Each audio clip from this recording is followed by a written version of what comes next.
folks, did you know that there are over 900 children in Erie County's foster care system? And because there are not enough foster homes, siblings are often split up from one another. If you have love in your heart and your home, you can help.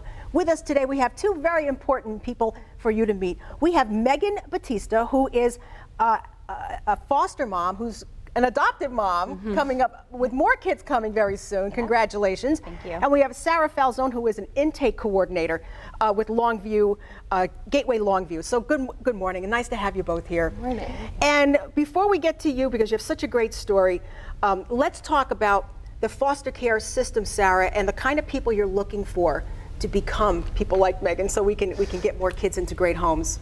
Anybody can be a foster parent. Gateway is a very accepting and open agency. We take people from all different backgrounds, all different walks of life.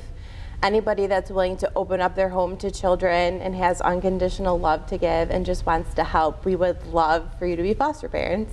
Now, Megan, you and your husband Greg from Cheektowaga, when did you start fostering?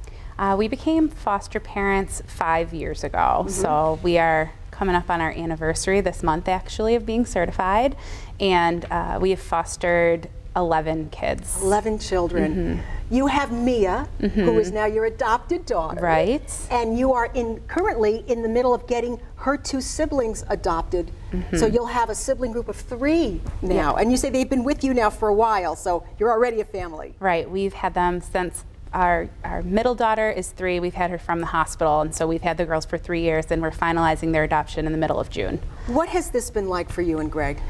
It has definitely changed us and been such an amazing blessing to us. We are so grateful to take care of our kids are phenomenal. Every kid that's come into our home has taught us a lesson about resilience and overcoming. People tell us how much of a blessing we are to kids, but really we are the ones whose lives are changed for sure by them. So it wasn't a hard decision for you to go ahead and adopt Mia's 2 sisters? No, definitely not. Yeah. They have been a part of our family from day one, and actually their biological family are very much a part of our family now too. We say you don't adopt kids, you adopt a family, and so our daughter, who's 8 now, knows, now she has 4 sides of the family that love her instead of just 2. Wow. And actually a couple of them will be at our adoption ceremony. Wow. Sarah, how many foster parents go on to be adoptive parents? There's really no number that goes along with that, but if children are not able to return to their biological parents, the foster parents will have the opportunity to adopt them. If someone's watching this segment today, how do they get started, and what's the process like? You could just give Gateway a call. We'll give you all of the information that you need. We'll answer all your questions. We'll sign you up for an orientation that answers more of your questions. And then foster parents go through a foster parent certification class. It's 5 weeks. And after that, they complete a home study, and then you can be certified. And don't think you have to be a certain kind of person, because anybody can be a perfect parent. Anybody can be a parent. As long as you have that love to give, anybody can be a parent. Don't have to necessarily own your own home. Nope. You don't have to necessarily be married. Nope. Right? You can be married, single, divorced. We accept everybody. Yeah. Megan, how helpful did you find Longview, Gateway Longview, during this process? Our agency are rock stars. I'm kind of the poster child, I guess, of Gateway.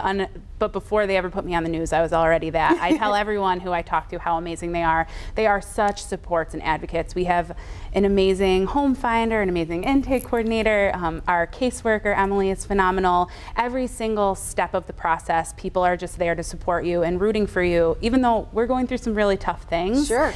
We are not always happy with how things go in the system, and they do a great job of balancing what is really best for kids and advocating for the best for children. Sarah, how old are these kids? Are you dealing with newborns right up to a certain age? Yeah, we deal with newborns all the way up to age 21. Oh my goodness. Yeah. Wow. It's got to be something, Megan, for a child to all of a sudden be in a wonderful environment with 2 caring parents, in your case, because you have you and your husband, and now she's going to be enjoying watching her siblings grow up. They don't have to be split up. Right. Her her birth parents must be happy with this situation. We have a really strong, we are very lucky that we have a great relationship with their birth mom, and she is very supportive of us, and we, you know, our kids know that they have two moms. Even our daughter Mia, who is not their biological sister, calls her mama, you know, and her name, just because she is so much a part of our family now. When did you know that this might be right for you? Foster care? Yeah. We actually, our first experience with the system was by taking in a teenage girl, not through foster care. We were in youth ministry and she came to live with us, and she had had a really rough experience in foster care. And so we really kind of came to the system because of her, and just realizing we could make a big difference.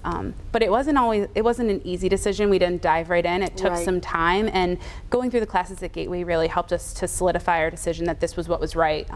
Even though it would be hard sometimes, we'd be able to make a great difference for kids, and that was worth it to us. Well, I'm just so happy to hear that it's going so well.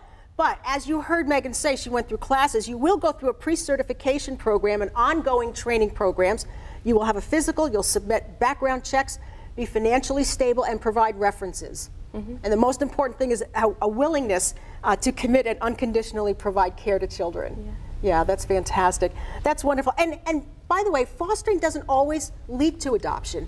You can be a successful foster mom for child after child during the formative years when they just really need that stable home. Definitely, and we need parents just like that who are willing to take kids in short term so they can return to their biological parents, because that's always our goal. Yeah, we just spoke to a woman who was a foster mother for years, and she had a natural son, and she said it was great for her son because her son always had siblings, you know, and it was just a wonderful experience, and she continues to do it still. So Sarah and Megan, thank you very much. Folks, if you're thinking about this, there's that website right there at the bottom of the screen or right here, Gateway Longview. Why don't you give them a call and find out if this is right for you? You might be pleasantly surprised.